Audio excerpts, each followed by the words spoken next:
聽講有一個別墅咧帶埋私家碼頭嘅，我哋一齊去睇下係咩樣嘅。呢個係一個大門，入嚟咧係一個大花園，前花園啊。呢個前花園咧，我哋係可以喺度種下菜啊，做下 BBQ 啊，加埋側面呢度咧可以做埋茶室都係冇問題嘅。呢個房型嘅格局咧係分成咗主副樓嘅一個設計。副樓呢度咧係做咗一間獨立嘅長者房，帶埋衛生間㗎。呢個位置咧，我哋如果想自己裝修嗰陣時，都可以改成一間獨立嘅廚房同埋餐廳。咁主樓呢邊嘅設計咧，一樓咧就係做咗一間書房同埋廚房。咁我哋廚房咧都係做咗一個開放式嘅廚房嚟嘅，中西廚嗰個設計。成個開間咧係10米闊嘅。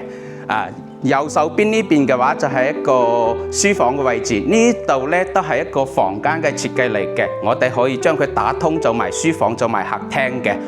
咁出嚟嘅話就係一個後花園嘅啦。咁我哋啱啱講嘅私家碼頭咧就係後花園呢個位置啦。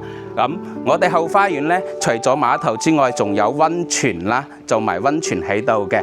外面咧係做咗一個私家碼頭，我哋喺呢個碼頭上面咧可以自己釣下魚啊、撐下艇啊，呢啲都係非常之舒服噶啦。你喺成個大灣區咧都好難揾到咁嘅靚嘅一個環境嘅別墅。咁2樓上嚟嘅話，右手邊就係我哋一個次臥空間噶啦，佢都係做咗一個獨立嘅一個套房。我哋成個景觀睇出去都係成個湖面嚟嘅。咁過嚟嘅話就係我哋一個主臥噶啦，真係一個360度嘅一個湖景嘅景觀啦。落地大玻璃，加埋我哋自己裝修嘅話，都可以將佢褪出去外面做一個露台嘅。除咗呢啲，我哋2樓出去嘅話，仲有一個升空嘅露台。